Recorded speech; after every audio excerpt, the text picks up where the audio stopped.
Sometimes, the smallest acts of kindness echo through our lives like church bells on Sunday morning. Every parent hopes their children will remember the lessons about treating others with respect, especially when no one's watching. On a dusty train cutting through Colorado territory, Warren Pike carried his mother's wisdom in his heart, even with only $3 silver in his pocket. When he saw an elderly woman struggling with back pain, unable to find comfort on the hard wooden bench, he didn't think twice. He tipped his worn hat and offered his seat to Miss Adelaide Morrison, seeing only a fellow traveler in need. She accepted with a smile that seemed to hold a lifetime of stories. What Warren didn't know was that this humble woman owned more land than most territories. Her quiet gratitude would soon change everything for the kind-hearted cowboy.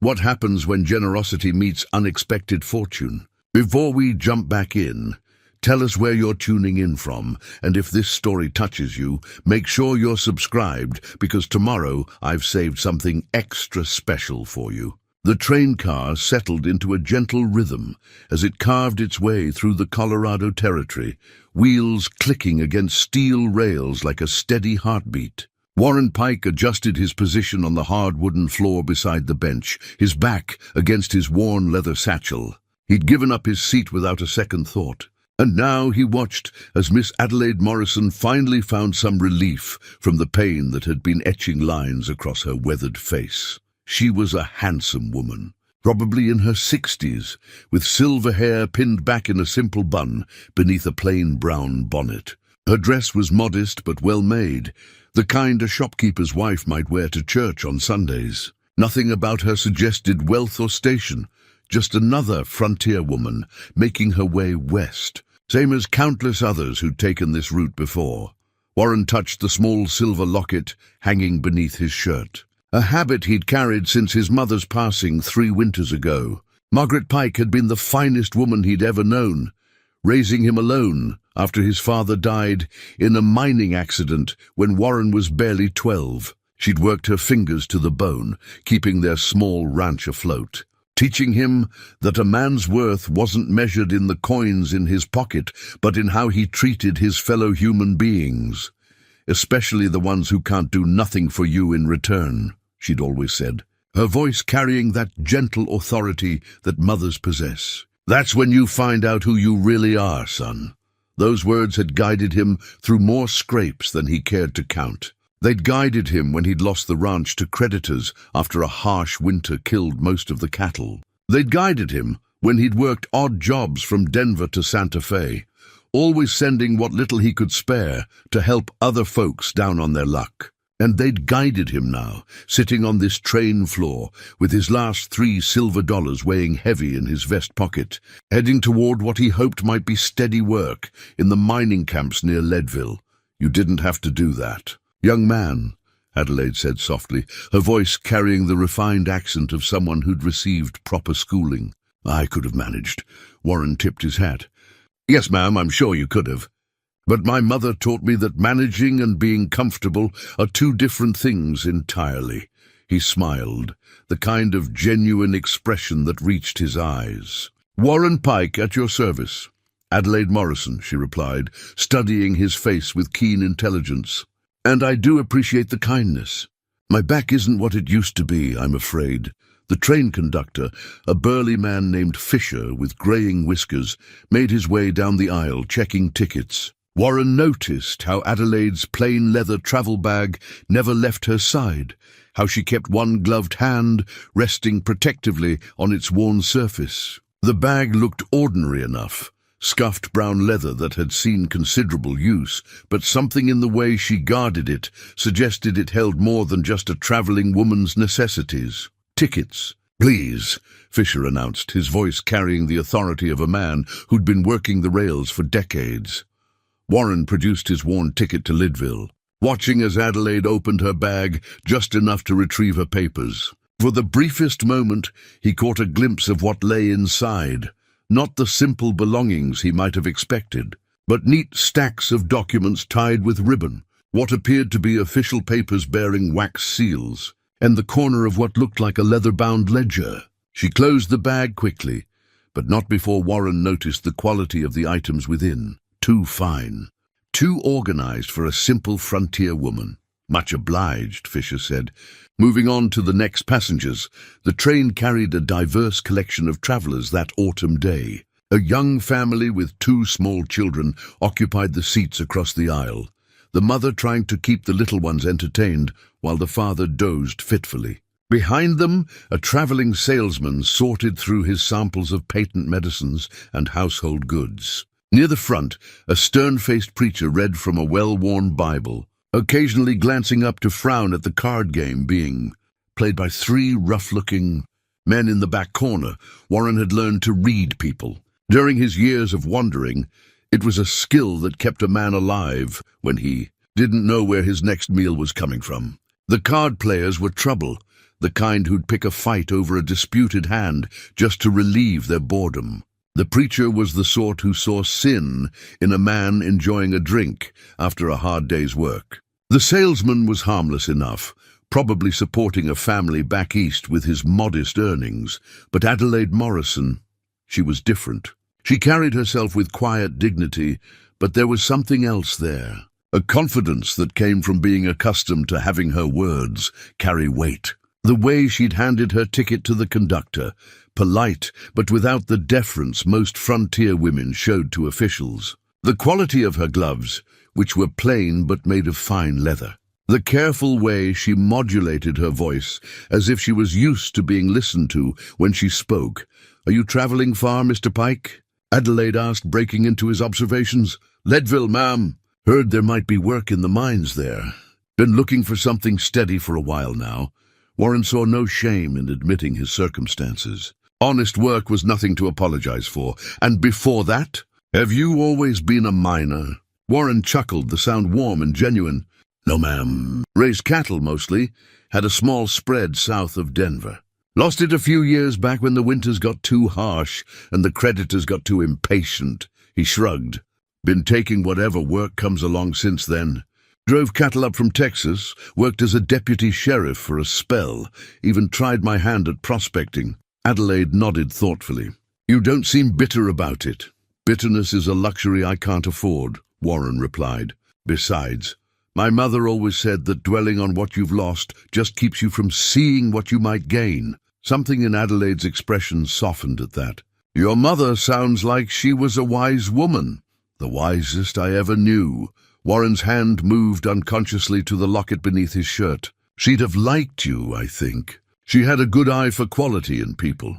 Adelaide smiled at that, and Warren noticed how it transformed her entire face. The weariness fell away, replaced by something that might have been genuine pleasure.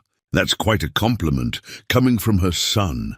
The train began to slow as it approached a water stop, and Warren stood to stretch his legs. Through the window, he could see the small station ahead, nothing more than a wooden platform and a water tower, with a handful of buildings scattered nearby. A few passengers were already gathering their belongings, preparing to disembark.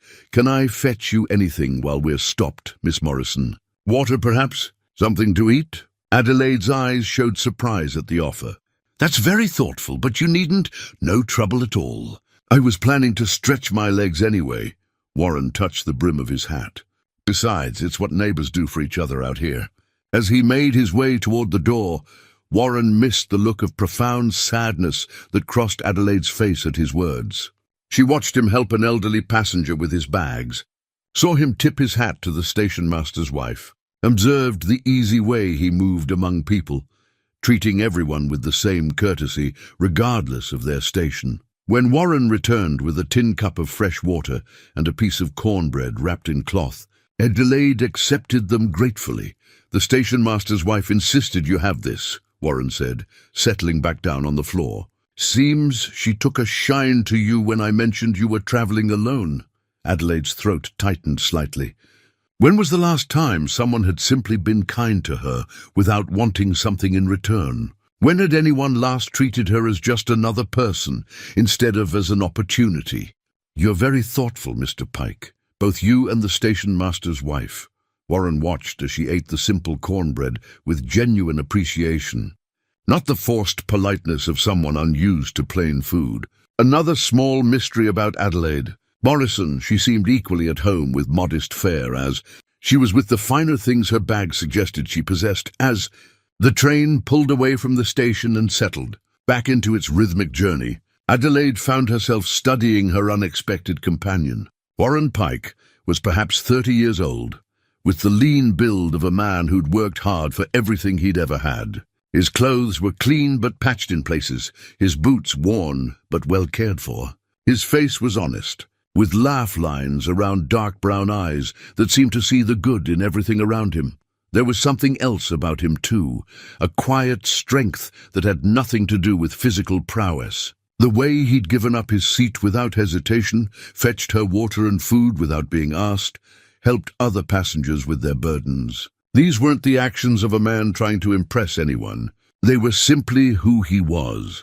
Adelaide Morrison had spent 40 years learning to read people's true motivations, a skill that had served her well in business but had made genuine friendships nearly impossible.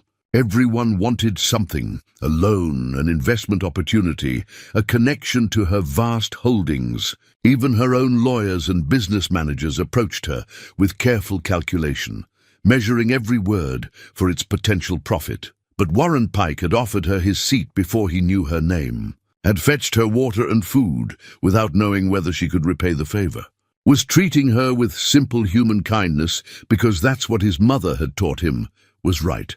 Adelaide clutched her plain leather bag a little tighter, feeling the weight of the documents inside, deeds and contracts and legal papers that represented holdings stretching from the Arkansas River to the Continental Divide, land grants and mining claims, railroad investments and cattle operations, all carefully managed and expanded over decades of shrewd dealing. She was, as Warren would eventually discover, one of the wealthiest individuals in the entire Colorado Territory. Her father, Augustus Morrison, had been a visionary who'd seen the potential in the land when it was still just empty grassland and mountain wilderness. He'd built an empire through careful investment and harder work, and he'd taught his daughter to continue his legacy.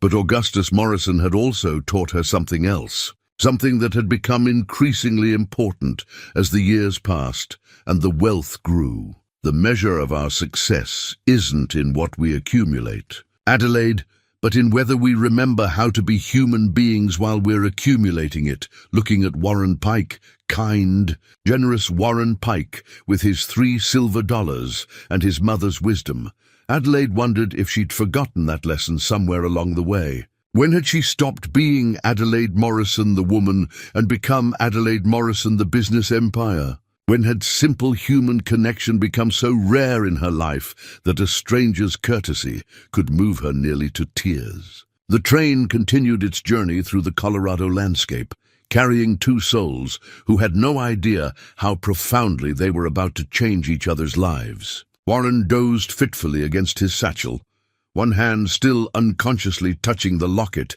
that held his mother's memory. Adelaide remained awake, watching the countryside roll past while she considered the strange gift that fate had placed in her path. Neither of them noticed the way the traveling salesman kept glancing in their direction, or how he'd made careful note of Adelaide's refined speech and the quality items glimpsed in her bag. They didn't see him slip a telegram form from his jacket pocket and begin composing a message in careful script. Some kindnesses echo far beyond their original intent, creating ripples that spread outward in ways that can't be foreseen.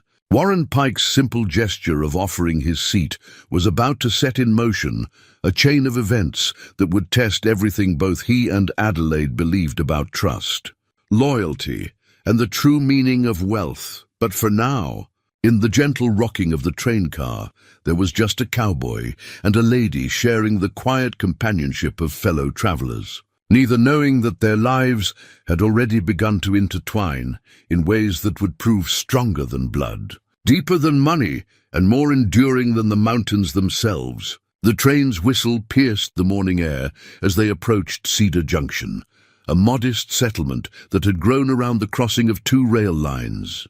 Warren could see the water tower and depot ahead, along with the usual collection of buildings that sprouted wherever the railroad decided to pause. A general store, A saloon, a boarding house, and what looked like a small bank. We'll be here about an hour, Fisher announced as he moved through the car. Engine needs some work, and we're taking on supplies. Feel free to stretch your legs, but don't wander too far. Warren stood and offered his hand to Adelaide. Care to take some air, Miss Morrison? Might do your back some good to walk around a bit. Adelaide hesitated, her hand tightening on her leather bag. Warren noticed the gesture but didn't comment. Plenty of folks were cautious about their belongings in unfamiliar places. I suppose a short walk wouldn't hurt, she said, accepting his assistance. The platform was bustling with activity as passengers disembarked and local merchants hawked their wares. Warren kept a protective eye on Adelaide as they made their way through the crowd, noting how she seemed to shrink slightly from the attention of the more boisterous travelers. They'd walked perhaps 50 yards when Warren heard Adelaide's sharp intake of breath. Following her gaze, he saw a well-dressed man emerging from the bank, tall, silver-haired, with the bearing of someone accustomed to authority. The man's eyes had found Adelaide in the crowd, and his face showed a mixture of surprise and something that might have been calculation. Miss Morrison, the man called out, moving toward them with purposeful strides. Adelaide Morrison! Good heavens, I thought it was you. Adelaide's grip on her bag tightened visibly. Mr. Whitman, she said quietly, her voice carefully neutral. My dear lady, what a pleasant surprise. Whitman's smile was broad but didn't quite reach his eyes. I had no idea you were traveling this route. Business in Denver, I assume. Or perhaps you're inspecting the new mining operations near Leadville. Warren felt Adelaide stiffen beside him at the mention of business and mining operations. These weren't the casual remarks one made to a simple frontier woman. Just traveling, Mr. Whitman, Adelaide replied evenly. I don't believe you've met my traveling companion, Mr. Pike. This is Jonathan Whitman, president of the Territorial Bank here in Cedar Junction. Warren extended his hand, noting how Whitman's attention sharpened as he took in Warren's worn clothes and weathered appearance. The banker's handshake was perfunctory, his interest clearly focused on Adelaide. Mr. Pike, Whitman said dismissively before turning back to Adelaide. Miss Morrison, I was just speaking with some associates about the railroad expansion projects. Your input would be invaluable, given your family's extensive holdings in the territory. Perhaps you have a few minutes to discuss. I'm afraid not, Adelaide cut him off smoothly. As I said, I'm simply traveling. Nothing more. Something flickered across Whitman's face. Surprise, perhaps even suspicion. Of course. But surely you've heard about the recent developments with the Denver and Rio Grande. The new spur lines they're planning. It could significantly impact property values throughout the region.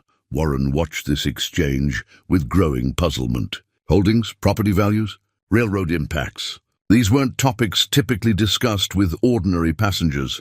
Adelaide's voice remained steady. I'm sure any developments will sort themselves out in due time.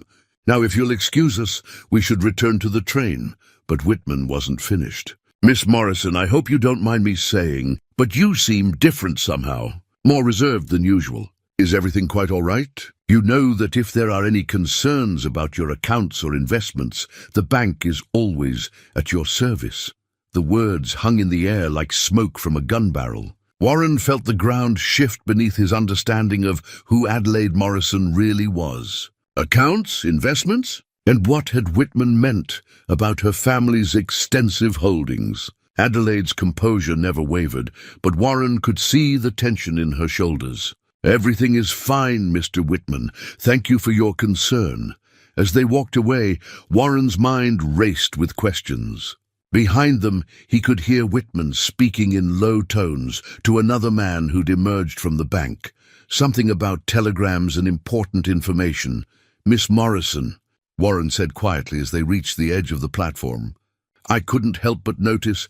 Please don't ask, Adelaide interrupted, her voice tight with strain. Not here. Not yet. Warren studied her face, seeing something there he hadn't noticed before. Fear. Not the worry of a woman traveling alone, but something deeper. The fear of someone who'd been carrying a burden too heavy for one person to bear. All right, he said simply. But if there's trouble, you should know you don't have to face it alone. Adelaide's eyes showed surprise at his words. "You don't even know me, Mr. Pike, not really." "I know enough," Warren replied. "I know you accepted help graciously when your back was paining you. I know you've been nothing but courteous to every person we've encountered. And I know that whatever Mr. Whitman was talking about has you worried." They'd reached the train, but instead of boarding immediately, Adelaide turned to face him fully. For a long moment, she seemed to be weighing something in her mind. "Mr. Pike, Warren, there are things about my circumstances that I haven't shared with you. Things that might make you reconsider your kindness." Warren touched his hat brim. "With respect, ma'am, that's not how kindness works. If it depends on circumstances, then it's not kindness at all. It's just business." Something in Adelaide's expression cracked then, just slightly. "Your mother raised a good man. She raised me to judge people by what they do, not what they have," Warren said. "And from what I've seen, you're someone worth knowing, regardless of whatever else might be true." Adelaide was quiet for a long moment, watching Warren's face as if searching for some sign of deception. Finding none, she made a decision that would change both their lives forever. "My father was Augustus Morrison," she said quietly. "Perhaps you've heard the name?" Warren felt the world tilt slightly. Augustus Morrison, the railroad baron, the land speculator, the man who'd built an empire across the Colorado Territory through shrewd dealing and careful investment. Warren had heard the stories, of course. Everyone had. Morrison had been one of the wealthiest men west of the Mississippi when he died 5 years ago. "You're that Morrison," Warren said, understanding flooding through him. "I am." Adelaide's voice was barely above a whisper. "And I've spent the last several years trying to manage what he built while wondering if I can trust anyone who knows who I really am." The pieces began falling into place. The refined speech, the quality items in her bag, the way Whitman had spoken to her about investments and holdings. Adelaide Morrison wasn't just wealthy, she was probably one of the richest people in the entire territory. "Why tell me now?" Warren asked. Adelaide looked back toward the platform, where Whitman was still engaged in intense conversation with his associate. "Because I think that man is about to send a telegram to some very dangerous people, and because you offered to help before you knew who I was." Warren followed her gaze and saw Whitman hand a folded paper to a boy who immediately ran toward the telegraph office. "What kind of dangerous people?" "The kind who've been trying to force me to sell my holdings for half their worth," Adelaide said. "The kind who don't take no for an answer gracefully." A chill ran down Warren's spine as he began to understand the implications. Adelaide Morrison, traveling alone on a public train, had just been recognized by someone who might not have her best interests at heart. "We should get back on the train," Warren said firmly. "Yes," Adelaide agreed. "We should. But Warren, what I've told you changes things. You could walk away right now, take your seat back, and pretend you never met me. It would be the safer choice." Warren looked at this woman, who owned more land than some territories, who could probably buy and sell most towns, who was asking a broke cowboy if he wanted to walk away from potential danger. He thought of his mother's words about judging character when it couldn't benefit you in return. "Miss Adelaide," he said, using her first name for the first time, "I believe I'll stay right where I am." As they boarded the train, neither of them noticed the boy returning from the telegraph office with a receipt, or the satisfied smile that crossed Jonathan Whitman's face as he watched the locomotive prepare to depart. The message was already racing along the wires toward Denver, carrying news that would set forces in motion, forces that would test everything Warren and Adelaide thought they knew about trust, loyalty, and survival. The train pulled away from Cedar Junction with a long blast of its whistle, carrying its passengers toward an uncertain future. In the modest comfort of the passenger car, a cowboy and a businesswoman sat in thoughtful silence, both wondering what they'd gotten themselves into. But some decisions once made create their own momentum. And Warren Pike had just committed himself to something far more dangerous and far more important than he could possibly imagine. The afternoon sun slanted through the train windows as Warren and Adelaide settled back into their places. She on the bench, he on the floor beside her. The comfortable silence they'd shared earlier had been replaced by something more complex, weighted with unspoken questions and newfound understanding. Warren found himself stealing glances at Adelaide, trying to reconcile this modest woman in her plain brown dress with the heiress to one of the territory's greatest fortunes. She caught him looking and offered a rueful smile. "I know what you're thinking," she said quietly. "Do you now?" Warren's tone was gentle, without judgment. "You're wondering how much of what you thought you knew about me was true." Adelaide's fingers traced the worn leather of her bag. "Whether I was playing some kind of game with you." Warren considered this carefully before responding.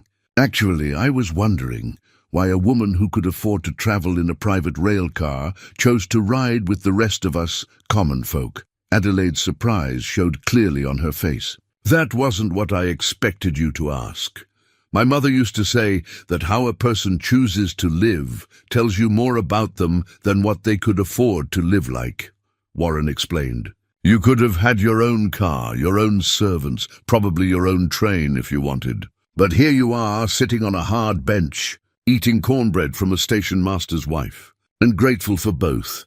Adelaide was quiet for a long moment, her hand moving to rest on something inside her dress, a small lump that Warren couldn't identify, but which seemed to comfort her. "May I tell you about my father?" she asked finally. Warren nodded, settling back against his satchel to listen. Adelaide drew out what appeared to be a gold pocket watch, its surface worn smooth by handling. She opened it carefully, revealing not a clock face, but a small photograph of a stern-looking man with kind eyes. "Augustus Morrison wasn't born wealthy," she began, her voice taking on the cadence of someone sharing a cherished memory. "He came west with nothing but a strong back and an eye for opportunity.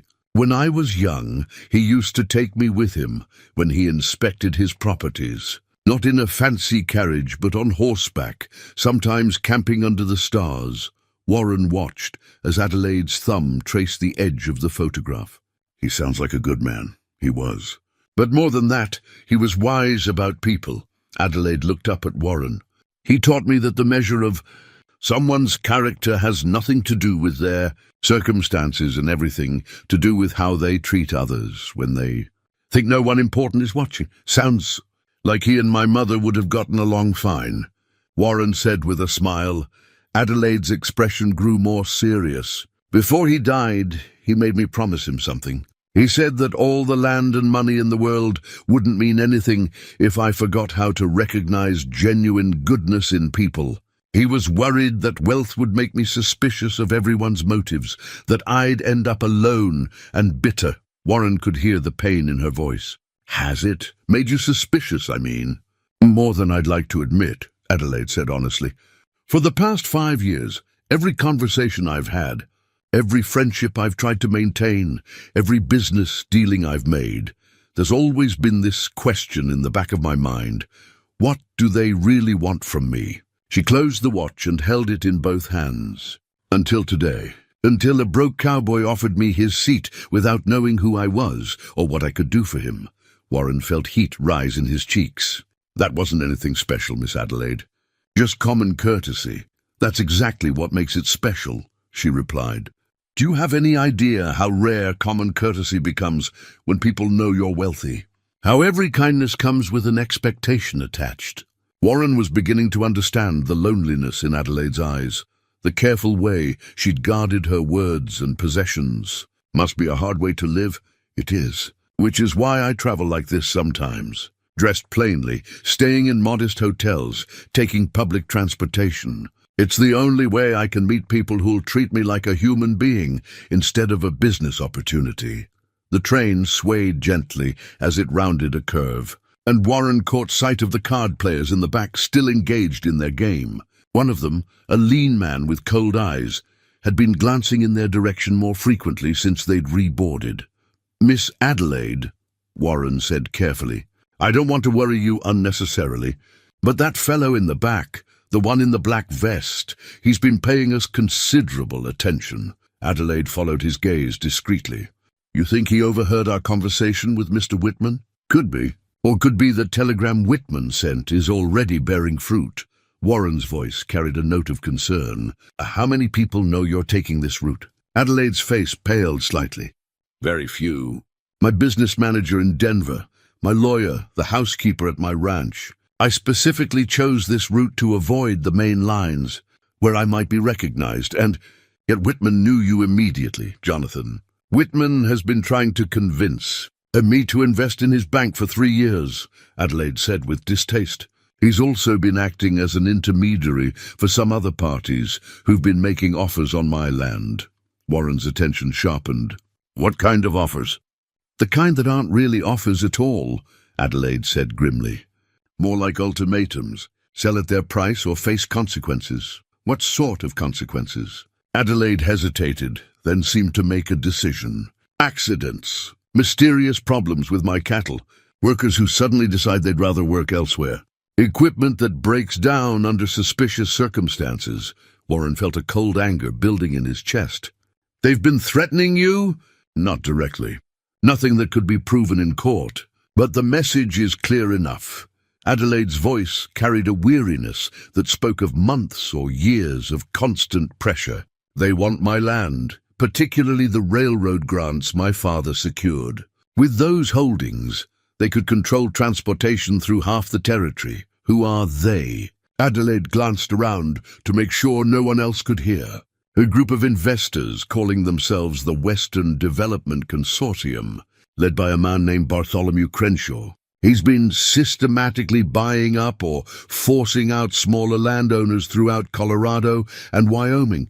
Warren knew the name. Crenshaw had a reputation for getting what he wanted, regardless of the methods required.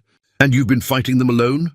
I have good lawyers and trusted managers, but yes, essentially alone.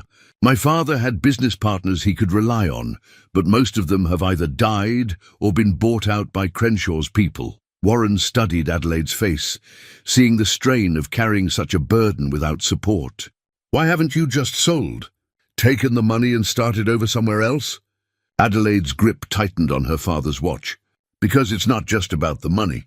Those lands support hundreds of families, ranchers, farmers, mine workers, railroad employees. If Crenshaw gets control, he'll drive them all out to maximize his profits. My father built something that helped people build lives. I won't be the one to tear that down. Warren felt something shift in his chest, respect, admiration, and something deeper. This woman, who could have lived in luxury anywhere in the world, was risking her safety to protect people she'd never met. That's why you travel like this, he said, understanding. To see firsthand how your decisions affect real people. Exactly.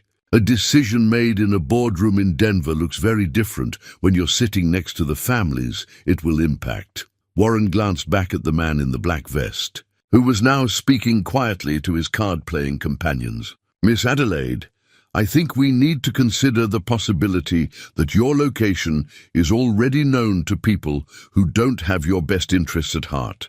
Adelaide followed his gaze and nodded grimly. What do you suggest? Warren was quiet for a moment, thinking. Well, first thing is, we need to figure out how much danger we're actually in. And then we need to decide what we're going to do about it. Adelaide asked softly. Warren met her eyes steadily.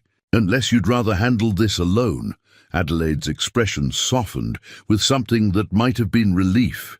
I haven't had a "we" in a very long time, Mr. Pike. Warren, he corrected gently. And it seems to me that's something we ought to remedy. The train had been climbing steadily for the past hour, winding through mountain passes where the autumn aspens painted golden streaks across the evergreen slopes. Warren had been keeping a discreet watch on the men in the back, while Adelaide dozed fitfully against the window. Her father's watch clutched in her hand. It was during one of these quiet surveillance moments that fate decided to intervene in the most inconvenient way possible. The train hit a particularly rough section of track, jolting the entire car with enough force to wake every sleeping passenger. Adelaide's leather bag, which had been resting securely on her lap, tumbled to the floor. The worn clasp, probably weakened by years of careful use, chose that moment to give way completely. The bag's contents scattered across the narrow aisle, and Warren's worst fears about Adelaide's circumstances became suddenly undeniably real. Legal documents tied with red ribbons spread like fallen leaves. Land deeds bearing official seals skittered under seats. A leather-bound ledger fell open, revealing page after page of property listings, mineral rights, and financial calculations written in Adelaide's neat handwriting. But it was the scope of what Warren could see, even in those scattered papers, that made his breath catch. Property descriptions that mentioned townships he'd never heard of. Mineral rights covering thousands of acres. Railroad stock certificates in amounts that made his $3 silver seem like pocket lint. This wasn't just wealth, it was an empire.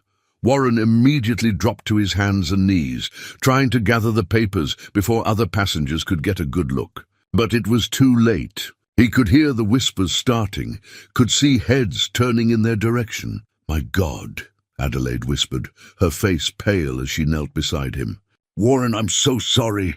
I never meant for you to find out like this." Warren's hands stilled as he reached for a document that clearly showed Adelaide Morrison as the sole owner of mining operations that employed half the men in 3 counties. The numbers swam before his eyes, annual revenues that dwarfed the entire budget of most territorial governments. Find out what exactly? Warren's voice was quiet, but Adelaide could hear something different in it, the full extent of it. Adelaide's hands shook slightly as she tried to refold the scattered papers. "I told you my father was Augustus Morrison, but I didn't tell you that I inherited everything." All of it. Warren sat back on his heels, staring at the woman kneeling before him. "How much is everything, Adelaide?" Adelaide's throat worked as she swallowed hard. By last year's assessment, the Morrison holdings are worth approximately $2.5 million. The number hung in the air like gunpowder smoke. Warren had worked hard his entire life and never seen more than $100 at one time. The ranch he'd lost to creditors had been valued at maybe $800, including the land, cattle, and buildings. Adelaide Morrison owned more wealth than he could properly comprehend. $2.5 million, Warren repeated slowly. "Warren, please understand." "Understand what?" Warren's voice was still quiet, but there was an edge to it now. "That you've been playing games with me, testing to see how the poor cowboy would react when he found out he was talking to one of the richest people in Colorado." Adelaide's eyes filled with tears. "No, it wasn't like that. It wasn't a test." "Then what was it?" Warren stood, brushing dust from his knees. Around them, other passengers were making no effort to hide their interest in the drama unfolding. "You let me buy you cornbread. You let me give you my seat. You listened to me talk about losing my ranch like it mattered, when you could probably buy a dozen ranches without noticing the expense." "It did matter," Adelaide said desperately, rising to face him. "Everything you told me mattered. Your kindness mattered. The way you treated me like a person, instead of a business opportunity, mattered more than you know." Warren looked at the scattered papers, then at Adelaide's tear-stained face. "But you didn't trust me enough to tell me the truth." "I was trying to protect you," Adelaide said. "And trying to protect myself." "Warren, you have no idea what it's like to never know if someone likes you for who you are or for what you can give them. And you have no idea what it's like to offer someone help when you've got nothing to give, only to find out they never needed it in the first place." Warren's voice carried a hurt that went deeper than anger. "Did you enjoy watching me worry about whether I could afford to buy you a cup of coffee?" Adelaide's face crumpled. "Warren, please." "Miss Morrison," Warren said formally, the distance in his voice like a physical blow, "I think it would be best if you found another seat. I'm sure the conductor can arrange something more suitable for someone of your station." The words were carefully polite and absolutely devastating. Adelaide stood frozen for a moment, clutching her father's watch and the scattered remnants of her privacy, before gathering what dignity she could manage. "Of course," she said quietly. "You're absolutely right. I apologize for the deception." Warren watched her walk toward the front of the car, her shoulders straight despite the whispers that followed her progress. Fisher, the conductor, approached respectfully once he understood who she was, and within minutes Adelaide was seated in the car's only semi-private compartment. separated from the general population by a curtain that might as well have been a castle wall. Warren slumped back into his original seat, the hard wooden bench that was now his alone. He stared out the window at the passing mountains, but his mind was churning with emotions he couldn't quite sort out. Hurt, certainly. The sting of discovering that someone he'd begun to care about had been keeping such a massive secret. Embarrassment at having made such a fool of himself, worrying about a woman who could buy his concern 1,000 times over. Anger at being treated like a charity case, whether that had been Adelaide's intention or not, but underneath those easier emotions was something more complex and harder to dismiss. The memory of Adelaide's face when she'd spoken about her father. The genuine gratitude in her voice when he'd brought her water and cornbread. The fear in her eyes when she talked about the threats against her holdings. Had that all been performance? Or had he just witnessed the loneliness of someone who'd been forced to guard every truth about themselves so carefully that trust had become nearly impossible? The man in the black vest approached Warren's seat with a sympathetic expression. "Rough luck, friend," he said in a voice like gravel. "Rich folks like that. They think ordinary people are just entertainment." Warren looked up at the man's face. Lean, weathered, with eyes that seemed to catalogue everything they saw. "Don't reckon that's any of your concern," Warren replied evenly. The man shrugged. "Maybe not. But word is that lady's got some powerful enemies. Might be dangerous for a working man to get too close to that kind of trouble." Something in the man's tone made Warren's instincts sharpen. "Is that a warning or a threat?" "Just friendly advice." The man smiled, but it didn't reach his eyes. "Name's Carter, by the way. Might want to remember that." Carter returned to his card game, leaving Warren with more questions and a growing certainty that Adelaide's fears about being followed were well-founded. The scattered papers had revealed more than just her wealth. They'd announced her presence to anyone on the train who might be interested in such information. From behind the curtain of her compartment, Warren could hear the soft sound of Adelaide crying. Despite his hurt and anger, the sound twisted something in his chest. Whatever game she might have been playing, her tears sounded real enough. Warren Pike found himself facing a choice that would define not just the rest of this journey, but the rest of his life. He could nurse his wounded pride and let Adelaide Morrison face whatever threats were coming alone. Or he could remember his mother's teachings about standing by people when they needed help. Regardless of whether his pride had been bruised in the process, the train continued its climb into the mountains, carrying its passengers toward an uncertain destination while the shadows grew longer and the stakes grew higher with each mile. Night had settled over the Colorado mountains like a heavy blanket, and the train's oil lamps cast flickering shadows throughout the passenger car.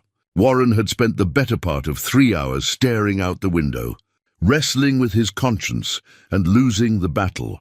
Every time he'd nearly convinced himself that Adelaide Morrison deserved whatever trouble was coming her way. He'd remember something that complicated his anger. The genuine surprise on her face when he'd offered to help her. The way she'd eaten that simple cornbread with real appreciation. The sadness in her voice when she'd talked about not having anyone to trust. The sound of her crying had stopped an hour ago. But Warren found that the silence was somehow worse. He was pulled from his brooding by the approach of the conductor, Fisher, who looked troubled as he made his way down the aisle, checking on passengers for the night. "Mr. Pike," Fisher said quietly, pausing beside Warren's seat. "Might I have a word?" Warren nodded, and Fisher glanced around before leaning closer. "The lady in the compartment, Miss Morrison, she asked me to give you this." Fisher handed Warren a folded piece of paper. "Said it was important you read it, but only if you wanted to." Warren took the paper, but didn't unfold it immediately. "How is she?" Fisher's expression softened. "Scared, I'd say. And not just of whatever trouble might be following her. She asked me twice if you were all right, whether you had everything you needed." That information settled uncomfortably in Warren's chest. After everything that had happened, Adelaide was still worried about his comfort. Fisher continued. Also asked me to mention that she's arranged for you to have the Pullman compartment at the next stop if you want it. No charge, of course. I don't want her charity, Warren said quickly. Didn't seem like charity to me, Fisher replied thoughtfully. Seemed like someone trying to take care of a friend, even when that friend was angry with her. After Fisher moved on, Warren finally unfolded Adelaide's letter. Her handwriting was neat and precise, but he could see where tears had smudged some of the ink. Warren, I don't expect your forgiveness, but I hope you'll allow me to explain. When I was 16, my father took me to visit a mining camp where several of our workers had been injured in a collapse. I watched him talk to every family, promise to care for the wounded men and their dependents, and follow through on every word. When I asked him why he'd gone personally instead of sending a manager, he told me something I've never forgotten. Adelaide, he said, the day you start seeing numbers on a ledger instead of faces in your mind is the day you've lost your soul. I've tried to live by that principle, but somewhere along the way, I let fear make me cautious to the point of dishonesty. Not fear of losing money, but fear of losing the few genuine connections I've been fortunate enough to find. When you offered me your seat, you didn't see Adelaide Morrison, wealthy heiress. You saw a woman with a sore back who needed help. When you brought me water and cornbread, you weren't trying to curry favor or position yourself for some advantage. You were simply being kind because that's who you are. For a few hours on this train, I got to be just Adelaide. Not the Morrison fortune, not the business empire, not the target of ambitious men. Just a person talking to another person about life and loss and hope. I haven't felt that free in years. I should have trusted you with the truth from the beginning. My only excuse is that I've forgotten how to trust anyone completely, and that's a failure on my part, not yours. You asked me earlier why I don't just sell everything and start over somewhere else. I didn't tell you the whole truth then, so let me tell you now. 3 months ago, I received word that a family named Henderson, who've worked a small ranch on Morrison land for 15 years, were being forced off their property. When I investigated, I discovered that Bartholomew Crenshaw's people had been systematically targeting my smaller tenants, raising rents impossibly high, denying extensions on difficult seasons, creating conditions that would force good families to abandon their homes. The Hendersons have 4 children, Warren. The youngest is only 6 years old. When Crenshaw's men came to evict them, that little girl hid behind her mother's skirts and asked why the bad men wanted to take their home away. I realized then that this isn't just about land or money or business empires. It's about whether decent families have a place to build their lives, or whether everything gets sacrificed to the greed of men who already have more than they could spend in 10 lifetimes. I can't sell, Warren. Not because of the money, but because of the faces. The Hendersons and dozens of families like them who depend on the Morrison holdings staying in hands that care about more than profit margins. I understand why you're angry with me. I understand if you can't forgive the deception. But I needed you to know that every moment we shared, every conversation we had, every kindness you showed me, all of that was real. You may have been talking to Adelaide Morrison, the heiress, but she was responding as Adelaide the woman. And she's never been more grateful for anything in her life than she is for your friendship. Whatever happens next, please know that you've reminded me of something I'd almost forgotten, that good people still exist in this world. And that kindness given freely is the most precious gift one person can offer another. With deepest respect and gratitude, Adelaide P.S. I've drawn a map of my scattered properties and hidden it in the lining of my bag. If anything happens to me, it should help good people find their way to safety and help the right authorities understand what Crenshaw is really after. Warren read the letter twice, then sat staring at it in the lamplight. Around him, most of the passengers had settled in for the night, but the 3 card players were still awake, speaking in low voices and occasionally glancing toward Adelaide's compartment. The train began to slow, and Fisher announced they were approaching Granite Pass, a small station where they'd take on water and coal. Warren made a decision that surprised even him. He folded Adelaide's letter carefully and tucked it into his shirt pocket, then made his way toward her compartment. The curtain was drawn, but he could see a faint light still burning inside. "Adelaide," he said quietly. "It's Warren." There was a moment of silence, then the sound of movement. The curtain pulled back slightly, revealing Adelaide's face. Her eyes were red from crying, but her expression was hopeful. "Did you read my letter?" she asked. Warren nodded. "I did. And I owe you an apology." Adelaide's eyes widened. "You owe me?" "Warren, I'm the one who lied to you."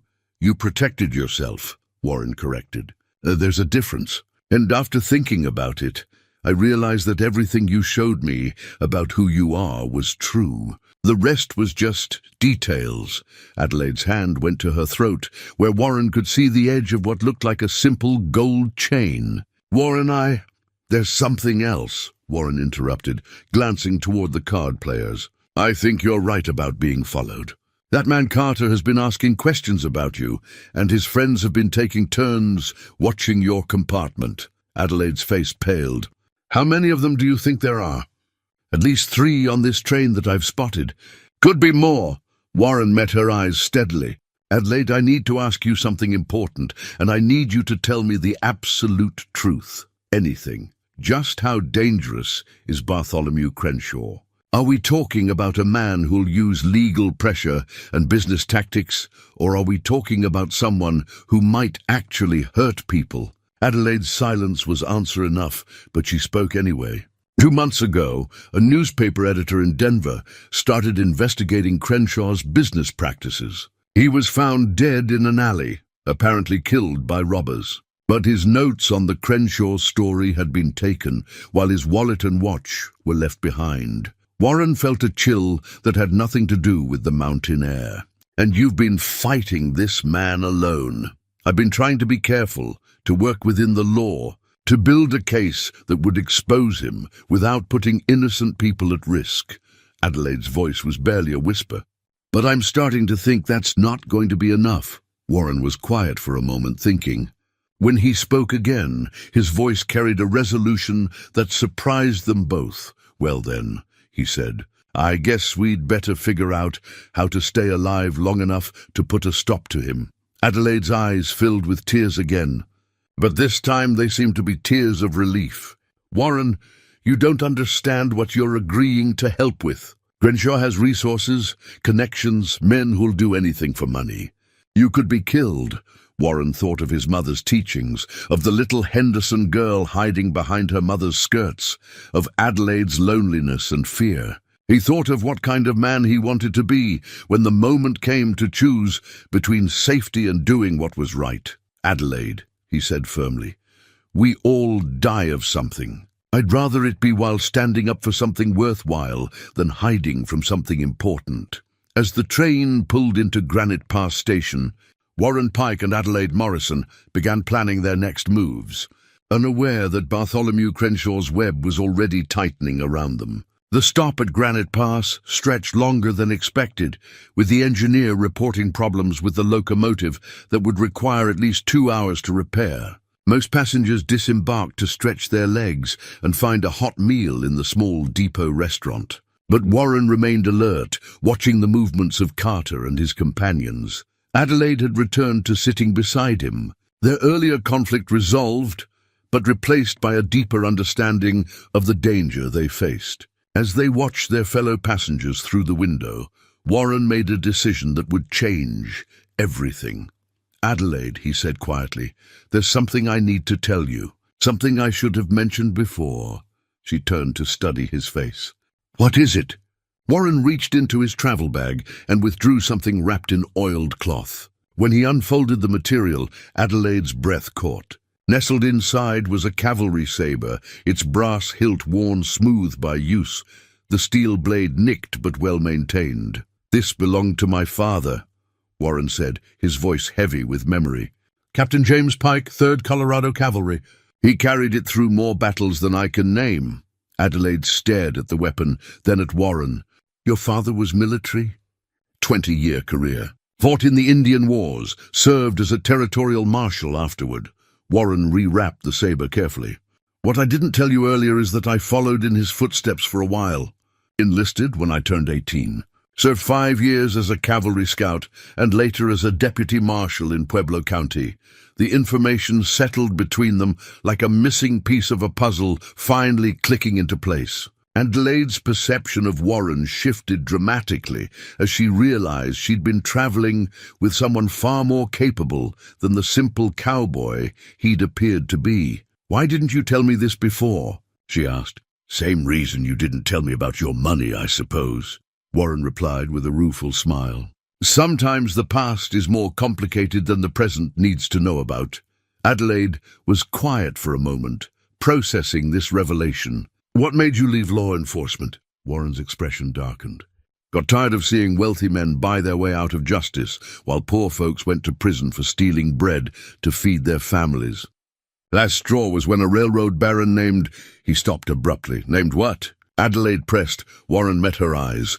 "Named Bartholomew Crenshaw had 3 homesteaders murdered for refusing to sell their land. I had evidence that would have hanged him, but my superiors ordered me to drop the investigation. Said there wasn't enough proof, but the real reason was that Crenshaw owned too many politicians." Adelaide felt the blood drain from her face. "Warren, are you telling me you've been hunting Crenshaw for years?" "Not hunting, but watching, waiting, building a case that couldn't be bought or buried." Warren's hand moved unconsciously to where his father's saber was hidden. "When you told me who was threatening you, it felt like fate had finally decided to give me another chance at him." The train whistle blew, indicating repairs were nearly complete. Through the window, Warren could see Carter and his men boarding, but their movements were more purposeful now, less like casual passengers and more like hunters closing in on their prey. "Adelaide," Warren said urgently, "we need to talk about what happens when we reach the next stop. Because I don't think we're going to make it to Leadville without a confrontation." Adelaide's hand went to her throat, where Warren could now see she wore a simple gold chain. She pulled it out, revealing a small locket that matched the one Warren wore beneath his shirt. "My mother's," she explained, seeing his surprise. "She died when I was 12, but she taught me something important before she passed. She said that courage isn't the absence of fear, it's doing what needs to be done despite the fear." Warren nodded, understanding. "Smart woman, like yours." Adelaide's grip tightened on the locket. "Warren, if we're going to do this, if we're going to stand against Crenshaw, you need to know everything, the full scope of what we're up against." She reached into her bag and withdrew a small leather portfolio, opening it to reveal documents that made Warren's blood run cold. Newspaper clippings about mysterious deaths and disappearances. Legal papers showing how Crenshaw's consortium had systematically acquired land through intimidation and violence. A list of names, families who had been driven off their property or worse. He's not just a businessman, Warren. He's building an empire through terror, and he's been doing it for years. What he wants from me isn't just my land. It's the railroad grants that would give him control over transportation through half the territory. With that kind of power, he'd be untouchable. Warren studied the documents, his military training allowing him to quickly assess the strategic implications. "How many men does he have?" "At least 50 that we know of. Maybe more. They operate in small groups, moving from town to town, always staying just ahead of the law."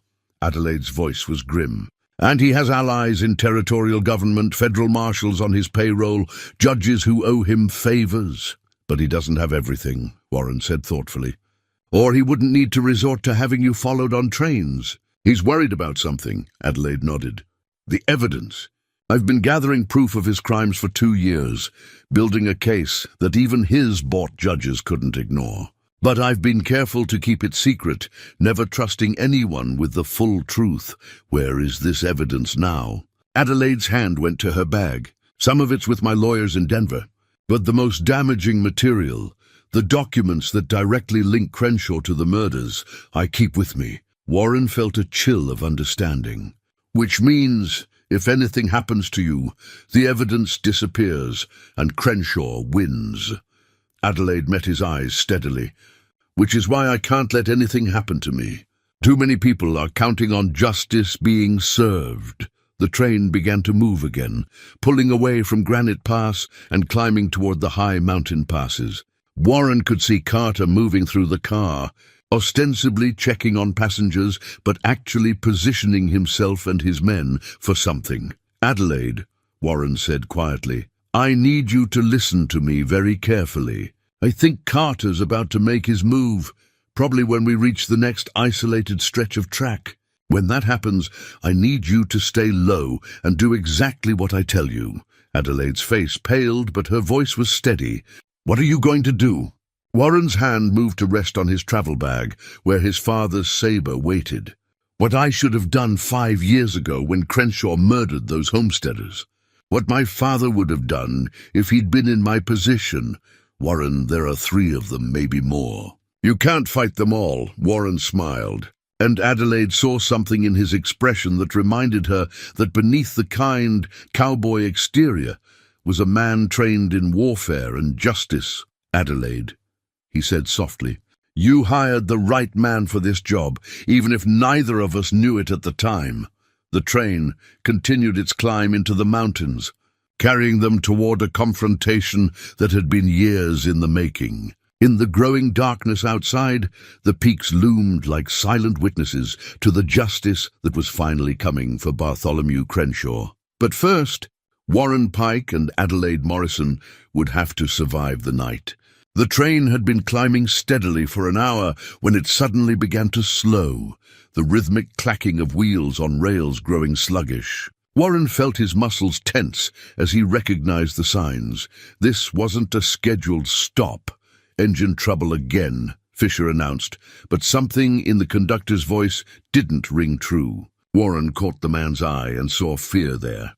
Quickly masked but unmistakable, through the window, Warren could see they were approaching a remote siding in a narrow canyon, the kind of place where a train could be stopped with minimal witnesses. The perfect spot for an ambush. "Adelaide," Warren said quietly, "I need you to get to the back of the car, behind the last row of seats, now."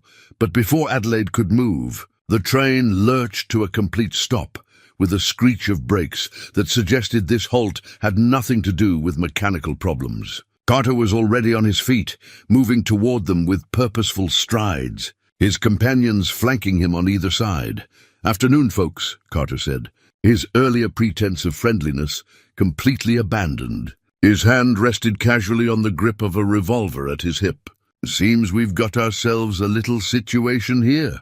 Warren remained seated, but shifted slightly, positioning himself between Carter and Adelaide. "What kind of situation would that be?" "The kind where a certain lady has been causing considerable trouble for some important business interests," Carter replied.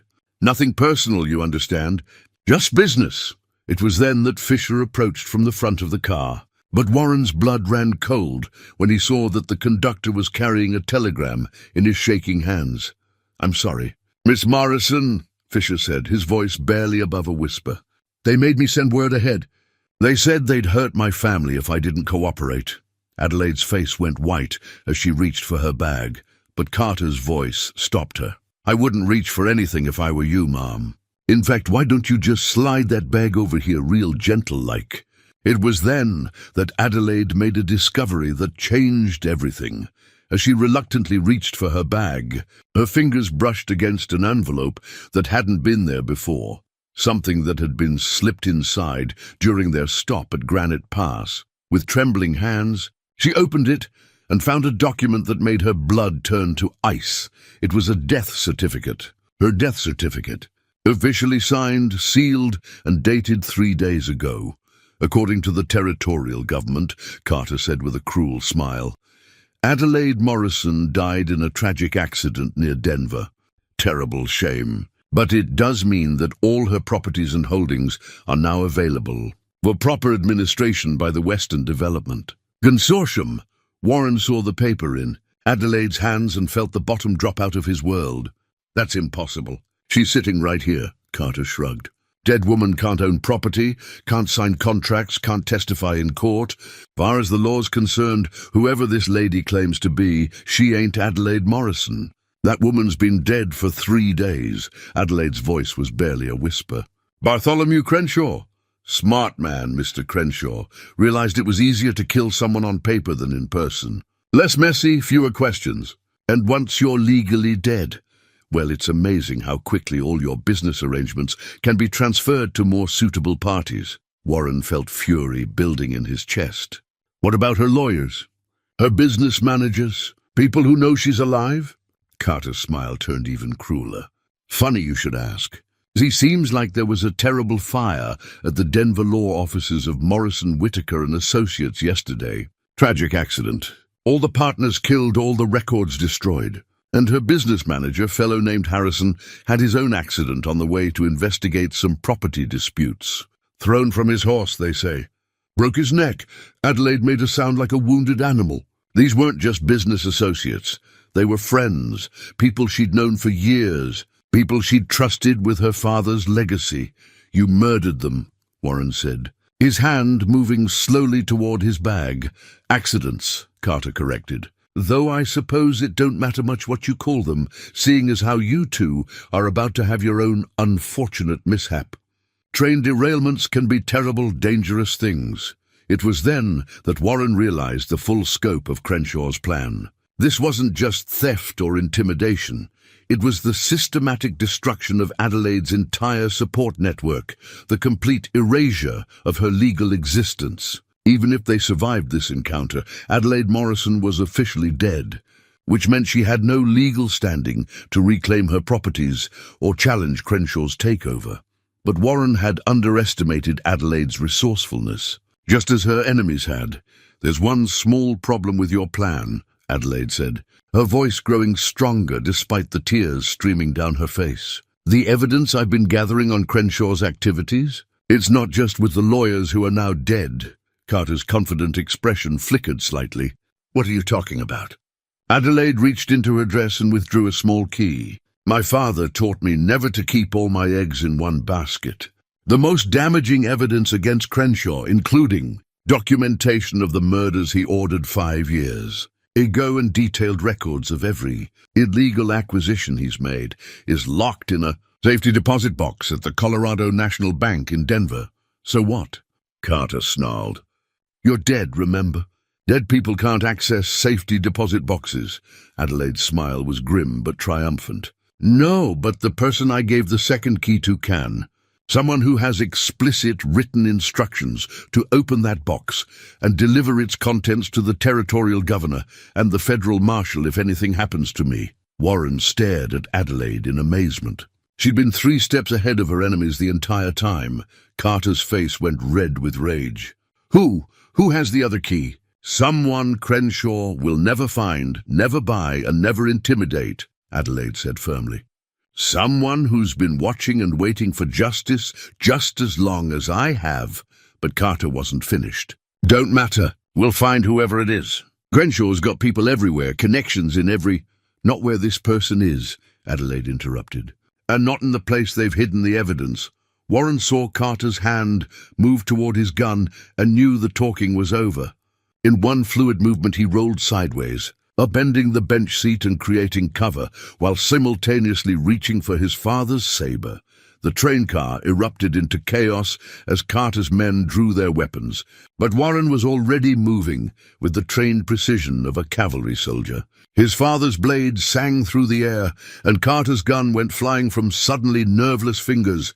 Adelaide, stay down, Warren shouted, pressing his attack, but the fight was just beginning. And Warren realized with cold clarity that even if they won this battle, they were up against an enemy who had already declared Adelaide legally dead and eliminated everyone. Who could prove otherwise? The real question was whether they could stay alive long enough to reach the safety deposit box and the evidence that could bring down Bartholomew Crenshaw. Once and for all, as steel clashed against steel in the narrow confines of the train car, Warren Pike and Adelaide Morrison fought not just for their lives, but for justice itself, and for the future of every honest family trying to build a life in the Colorado Territory. The fight in the train car lasted less than 3 minutes, but it felt like hours to Adelaide as she watched Warren move with lethal precision. His father's cavalry saber cut through the air in practiced arcs, and within moments Carter was on the ground, nursing a wounded arm, while his two companions found themselves staring down the razor-sharp edge of 30 years of military tradition. "Drop your weapons," Warren commanded, his voice carrying the authority of someone who'd given that order many times before. "Now!" The sound of guns hitting the floor was quickly followed by the nervous chatter of other passengers who'd been pressed against the windows during the fight. Warren kept his saber trained on the three men while Adelaide gathered their weapons. "Fisher," Warren called to the conductor, who was cowering near the front of the car. "Is the engine really disabled, or was that part of their plan?" The conductor's face was pale with terror. They made me signal the engineer to stop. Said they'd kill my wife and daughter if I didn't cooperate. "The engine's fine, Mr. Pike. We can be moving in 5 minutes." Warren nodded grimly. "Then get us moving. Fast as this old engine can manage." But even as the train began to pull away from the isolated siding, Warren knew their problems were far from over. Adelaide had been declared legally dead. Her support network had been systematically eliminated, and they were racing toward Denver with evidence that might no longer be accessible to a dead woman. As Fisher worked to restore normal speed, Adelaide examined the contents of Carter's pockets, finding a collection of items that made their situation even more dire. Telegrams detailing the locations of Crenshaw's men throughout the territory. A detailed map showing Morrison properties marked for immediate seizure. And most chilling of all, a list of other people marked for elimination, territorial officials, newspaper editors, anyone who might interfere with Crenshaw's plans. "Warren," Adelaide said quietly, showing him the list. "Look at this name." Warren's blood turned cold as he read the entry. "Marshal Robert Clayton, Denver. Eliminate before Monday hearing." "Clayton's an old friend," Warren said grimly. "Served with me in Pueblo County. He's one of the few honest lawmen left in Colorado." Adelaide felt despair settling over her like a heavy blanket. "How many good people is Crenshaw going to kill to steal my father's legacy?" Warren was quiet for a moment, thinking. Then he reached into his own bag and withdrew something Adelaide hadn't seen before. A small leather portfolio secured with a brass lock. "Adelaide," he said carefully, "I need to tell you something about that safety deposit box you mentioned. You said you gave the second key to someone Crenshaw would never find." Adelaide nodded. "Someone who's been waiting for justice just as long as I have." Warren opened the portfolio, revealing documents that made Adelaide's eyes widen. Military commendations, territorial marshal credentials, and correspondence from federal officials dating back 5 years. "I've been building my own case against Crenshaw," Warren said quietly. "Not just watching and waiting, but actively gathering evidence. The homesteaders he had killed. I kept copies of all the witness statements that my superiors ordered me to destroy. The land frauds, the intimidation campaigns, the bought judges. I've been documenting everything." Adelaide stared at him in amazement. "You're the person with the second key," Warren nodded. "Your father's lawyer contacted me 6 months ago. Said you were looking for someone with experience investigating Crenshaw who couldn't be bought or intimidated. He gave me the key and told me to wait for your signal." The revelation hung between them like a bridge, suddenly spanning a chasm. Adelaide's careful preparations and Warren's patient investigation had been designed to work together from the beginning. "So my father knew," Adelaide said softly. "He planned this. He planned for you to have help when you needed it most," Warren confirmed. "He just couldn't have known it would come to this." But their moment of understanding was interrupted by a new development. Through the window, Adelaide could see riders paralleling the train's route, men on horseback pushing their mounts hard to keep pace with the locomotive.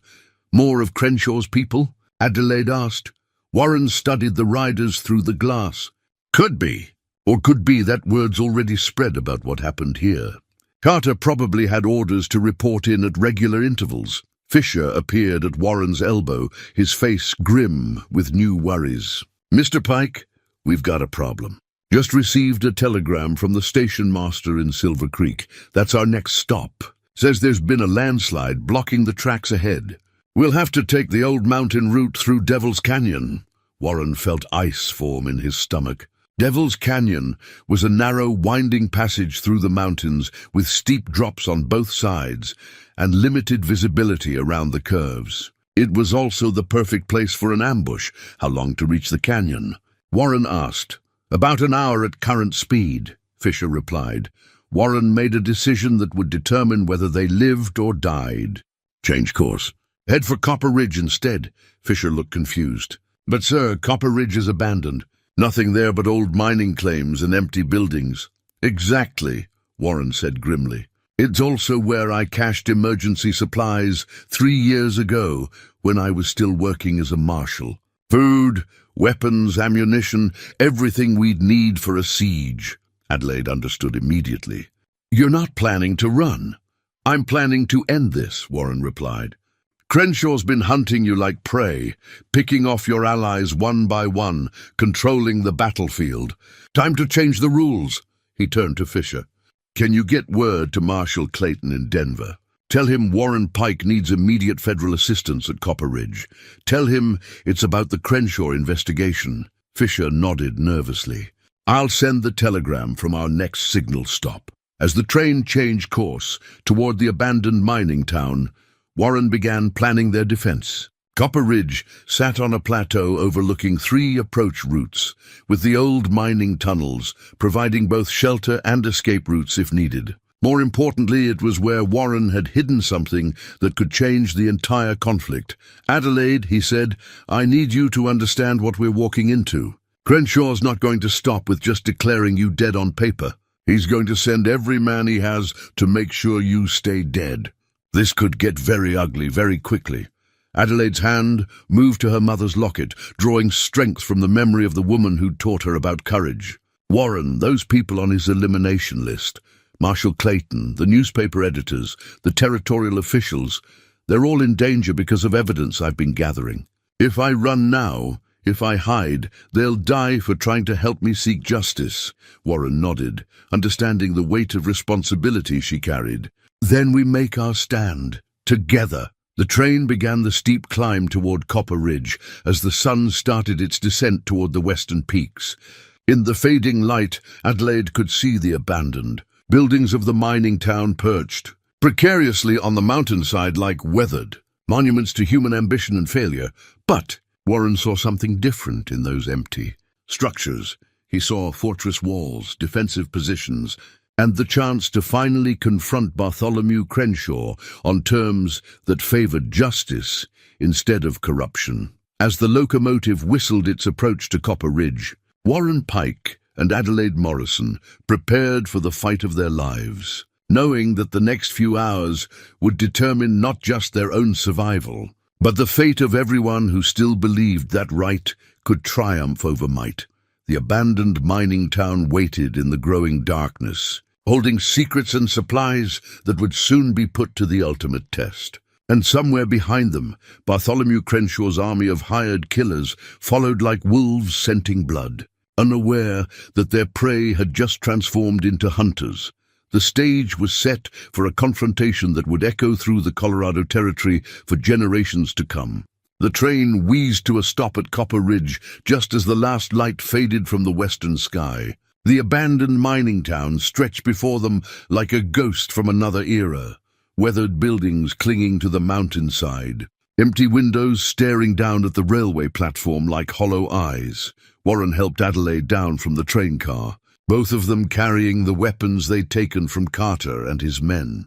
Fisher had agreed to wait exactly 1 hour before departing, giving them time to retrieve Warren's cache and establish their defensive position. This way, Warren said, leading Adelaide toward what had once been the town's main street. Their footsteps echoed eerily in the thin mountain air, punctuated by the settling sounds of abandoned timber and metal.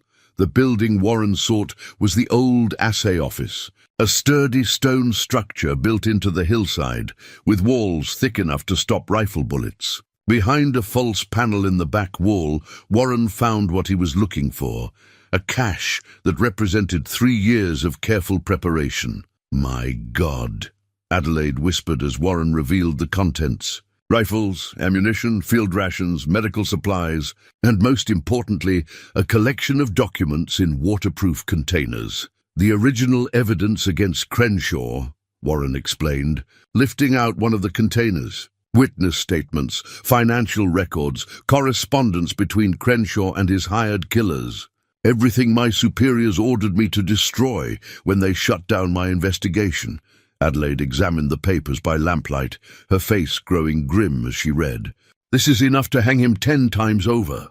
Why haven't you used it? Because I needed proof he was still active, still committing crimes. Old evidence gets dismissed by board judges. But if we can connect these historical crimes to his current activities, including your father's murder. Adelaide's head snapped up. My father's murder? Warren's expression was grave. Augustus Morrison didn't die of natural causes, Adelaide. I've been investigating his death for 5 years. The symptoms described by his doctor, the sudden onset, the timing right before he was supposed to testify against several territorial officials, it all points to poisoning. The revelation hit Adelaide like a physical blow. She sank onto a wooden crate, struggling to process the magnitude of Crenshaw's crimes. He killed my father to stop him from exposing the corruption, and now he's trying to steal everything your father built. Warren began loading rifles with practiced efficiency. But we're going to stop him. Tonight.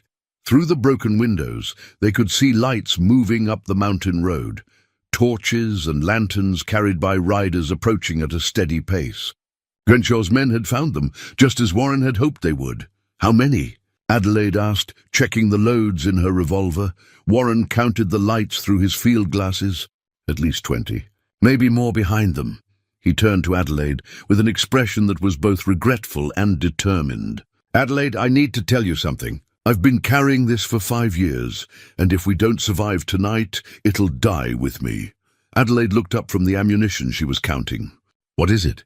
Warren reached into his shirt and withdrew a small object wrapped in cloth. When he unfolded it, Adelaide gasped. It was a military decoration, a Medal of Honor, its ribbon faded, but the gold star still gleaming in the lamplight. Fort Apache, 1875, Warren said quietly.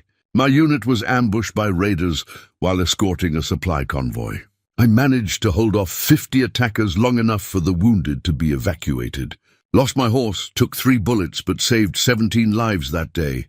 Adelaide stared at the medal, then at Warren. Why are you showing me this now?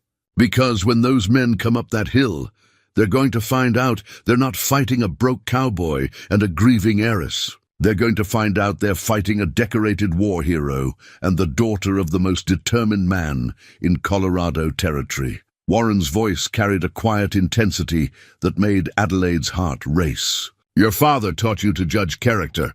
Well, now you know exactly who you're standing with. The sound of hoofbeats was getting closer, and Warren could hear voices calling out orders in the darkness. He moved to the window and signaled with his lamp, 3 quick flashes, followed by 2 long ones. What was that? Adelaide asked, Morse code. Message to Marshal Clayton if he's out there. Warren checked his rifle one final time. I sent word through Fisher's telegram about federal backup. If Clayton received it and managed to get here in time, that signal tells him we're in the assay office and ready to coordinate. A single light flashed back from the ridgeline across the valley. 1 long, 2 short, 1 long. Warren's face broke into a grim smile. He made it. Clayton's got federal marshals positioned on the high ground. We're not alone in this fight. Adelaide felt a surge of hope mixed with determination. She thought of her father's teachings, of the families depending on Morrison lands, of all the good people Crenshaw had murdered or planned to murder. When she spoke, her voice was steady and strong. Then let's finish what my father started. Warren nodded, and together they took positions at the windows, ready to defend not just their own lives, but the principle that justice could still triumph over corruption in the American West. The final battle for the Morrison legacy was about to begin. The attack came at dawn, just as Warren had predicted. Crenshaw's men approached the assay office in a coordinated assault, clearly expecting to find 2 desperate fugitives cowering in an abandoned building. Instead, They found themselves caught in a crossfire between Warren and Adelaide's position and Marshal Clayton's federal agents on the surrounding ridges. The first volley of gunfire shattered the morning silence, and Warren's military training took over completely. He moved with the fluid precision of a seasoned soldier, each shot carefully aimed and devastatingly effective. Beside him, Adelaide proved that her father had taught her more than just business. She handled her rifle with the competence of someone who'd grown up on the frontier. "They're trying to flank us on the left," Adelaide called out, spotting movement among the abandoned mining equipment. Warren shifted position, his father's cavalry training evident in every movement. "Keep them pinned down. Clayton's men will handle the flanking maneuver." But the real surprise came when a new voice cut through the gunfire, a voice that made Adelaide's blood run cold. "Miss Morrison." The shout came from behind an overturned ore cart about 50 yards down the slope. "This is Bartholomew Crenshaw. I believe we need to talk." Warren's jaw tightened. After 5 years of hunting this man, his nemesis had finally shown himself. "Nothing to talk about, Crenshaw," Warren shouted back. "We've got enough evidence to hang you for murder and theft." "It's over," Crenshaw's laughter echoed off the mountainsides. "Oh, I don't think so, Marshal Pike. Yes, I know who you are. I also know that Miss Morrison is legally dead, which means any evidence she might have is inadmissible in court. And as for your old investigation, well, my friends in territorial government assure me that case was closed years ago." Adelaide felt a moment of despair, but Warren squeezed her shoulder reassuringly. "That might have been true yesterday," Warren called back. "But last night, Marshal Clayton filed federal charges against you and your consortium. Murder, conspiracy, fraud, and treason." "That's right, Crenshaw, treason. Using force and intimidation to steal territorial resources puts you in federal jurisdiction now." There was a long silence from behind the ore cart, and Adelaide could imagine Crenshaw processing this new development. When he spoke again, his voice had lost its confident edge. "Even if that's true, you'll never live to testify. I've got 30 men surrounding this building." "Actually," came a new voice from the ridgeline, "he's got about 15 left. And they're surrounded." Marshal Clayton's voice carried the authority of federal law enforcement as he addressed the battlefield. "This is United States Marshal Robert Clayton. By order of the Territorial Governor and the Federal District Court, Bartholomew Crenshaw and all members of the Western Development Consortium are under arrest for conspiracy, murder, and fraud. Lay down your weapons and surrender peacefully." The response was immediate and violent. Crenshaw's remaining men opened fire on the federal positions, clearly choosing to fight rather than face the hangman's noose. But they were outgunned and outmaneuvered. Caught between Warren and Adelaide's defensive position and Clayton's well-positioned marksman, Warren saw his opportunity when several of Crenshaw's men broke cover, trying to rush the assay office in a desperate charge. He burst through the door with his father's cavalry saber in hand, meeting the attack head-on with the same courage that had earned him the Medal of Honor 20 years earlier. The blade sang through the mountain air as Warren fought with lethal precision. These weren't soldiers or warriors. They were hired killers who'd grown soft from years of intimidating defenseless families. Against a trained cavalry officer fighting for justice, they stood no chance. Adelaide watched from the window as Warren single-handedly turned back the charge. His movements flowing like a deadly dance, passed down through generations of military tradition. In that moment, she finally understood why her father's lawyer had chosen this man to help her. Warren Pike wasn't just a kind cowboy with a good heart. He was a weapon forged by war and tempered by justice. The battle was over within minutes. Crenshaw's hired killers lay dead or wounded among the mining equipment, while their leader found himself staring down the barrels of a dozen federal rifles. "Bartholomew Crenshaw," Marshal Clayton announced as he placed the man in shackles. "And you're under arrest for the murders of Augustus Morrison, Daniel Harrison, and 17 other documented victims. You have the right to—" "This isn't over," Crenshaw snarled, his composure finally cracking. "I have connections, influence, money. I'll buy my way out of this just like I have everything else. Warren stepped forward, his uniform torn and blooded, but his bearing still proud. Not this time. See, we didn't just gather evidence against you, Crenshaw. We gathered evidence against everyone who helped you, judges, politicians, territorial officials. Your entire network is about to come crashing down. Adelaide emerged from the assay office, carrying the leather portfolio that contained 5 years of painstaking investigation. My father spent his life building something good in this territory. You spent yours tearing it down, but the good always wins in the end, because good people never stop fighting for what's right. As the sun rose fully over the Colorado mountains, casting golden light across the scene of their victory, Warren Pike and Adelaide Morrison stood together, no longer hunter and hunted, but partners in the cause of justice. The Morrison legacy was secure, and Bartholomew Crenshaw's reign of terror was finally over. 3 months later, Warren Pike stood on the front porch of the Morrison ranch house, watching the sun set over the Colorado territory he'd helped save from corruption. The autumn air carried the sounds of honest work, cattle lowing in the distance, the ring of hammers from the new barn being built, the laughter of children playing near the creek. Adelaide emerged from the house, carrying 2 cups of coffee, moving with the easy grace of a woman who'd found peace after years of carrying impossible burdens alone. She handed Warren one of the cups and settled beside him on the porch swing her father had built decades earlier. "How many families came back this week?" Warren asked, accepting the coffee gratefully. 7 more, Adelaide replied with satisfaction. The Hendersons were so happy to return to their original ranch that little Sarah cried when she saw her old bedroom again. Mrs. Henderson said it felt like coming home after a long, terrible dream. Warren nodded, understanding the feeling.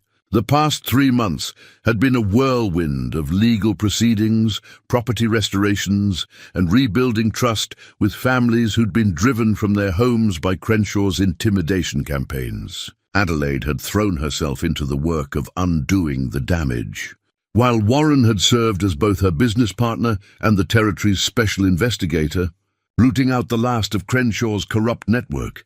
"Any word on the final verdicts?" Adelaide asked. "Clayton's telegram came this afternoon. Crenshaw gets the rope, along with 6 of his lieutenants. The rest got prison sentences ranging from 10 to 20 years. Warren's voice was grimly satisfied. "And the territorial officials who were taking his bribes, Governor says they'll face federal charges within the week." Adelaide was quiet for a moment, thinking of her father and how proud he'd be to see justice finally served. "Warren, there's something I need to ask you. Something I've been thinking about for weeks." Warren turned to study her face in the fading light. "What's that?" Adelaide reached into her dress pocket and withdrew a small object wrapped in velvet cloth. When she unfolded it, Warren's breath caught. It was a simple gold wedding band, not the elaborate jeweled creation he might have expected from one of the territory's wealthiest women, but something plain and honest and real. "I know this might seem presumptuous," Adelaide said, her voice carrying just a hint of the nervousness she'd felt as a young woman. "But these past months working together to rebuild what was torn down, fighting for the same causes, caring for the same people, it's made me realize something important." Warren set down his coffee cup, giving Adelaide his full attention. "I spent years being lonely because I couldn't trust anyone's motives," Adelaide continued. "Everyone who approached me wanted something from the Morrison fortune or the Morrison influence. But you offered me your seat on a train before you knew who I was. You stood by me when you learned the truth and could have walked away safely. You risked your life not for money or reward, but because it was the right thing to do." She held out the simple gold band. "Warren Pike, I'm not asking you to marry Adelaide Morrison, the heiress. I'm asking if you'd consider marrying Adelaide, the woman, the person who loves watching you teach the Henderson children how to ride, who admires the way you treat every ranch hand and tenant farmer like they matter, who's never felt safer or more valued than when she's standing beside you." Warren was quiet for a long moment, and Adelaide felt her heart racing as she waited for his response. Then he smiled, the same genuine, warm expression that had first caught her attention on the train. "Adelaide," he said softly. "I fell in love with you when you were just a woman with a sore back who said thank you like she meant it. Everything I learned about you after that, your courage, your principles, your determination to protect people who couldn't protect themselves, just made me love you more." He took the wedding band from her hands and slipped it onto her finger. "But I'm not marrying Adelaide the woman instead of Adelaide Morrison the heiress. I'm marrying all of you, the business mind that can manage an empire, the fighter who won't back down from bullies, the gentle soul who cries over displaced families, and the partner who makes me want to be the best man I can possibly be." Adelaide's eyes filled with tears of happiness as Warren cupped her face in his hands. "Besides," he said with a grin, "someone's got to help you run all this land and take care of all these families. Might as well be someone who knows the difference between doing right and doing profitable." Adelaide laughed through her tears. "So that's a yes." "That's a yes to everything," Warren replied, leaning in to kiss her as the sun disappeared behind the mountains. "To marriage, to partnership, to building something together that would make both our parents proud." As stars began to appear in the darkening sky, Warren and Adelaide sat together on the porch swing, planning their future and their wedding. They decided it would be a simple ceremony, held right there on the ranch. With all the families they'd helped return to their homes as their witnesses, the Morrison legacy would continue. But it would be different now. Not just one person carrying an impossible burden, but two people sharing the responsibility of caring for the land and the families who depended on it. Warren would bring his sense of justice and his understanding of ordinary working folks, while Adelaide would contribute her business acumen and her father's vision of responsible prosperity. In the distance, they could hear the sound of music drifting from the bunkhouse, where the ranch hands were celebrating another successful day of honest work under honest management. It was a sound that hadn't been heard on Morrison land for years, the sound of people who felt secure in their futures and valued for their contributions. Warren, Pike, and Adelaide. Morrison had found something rarer than gold in the Colorado Territory. They'd found each other, and in doing so, they'd found their purpose. Together, they would build a legacy based not on what they could accumulate, but on how many lives they could improve and how much good they could do in a world that desperately needed people willing to stand up for what was right. The simple gold wedding band caught the starlight as Adelaide reached for Warren's hand, and they sat together in comfortable silence. Two souls who had started as strangers on a train and had become partners in everything that mattered. Sometimes the smallest acts of kindness really do echo through our lives like church bells on Sunday morning, changing everything in ways we never could have imagined.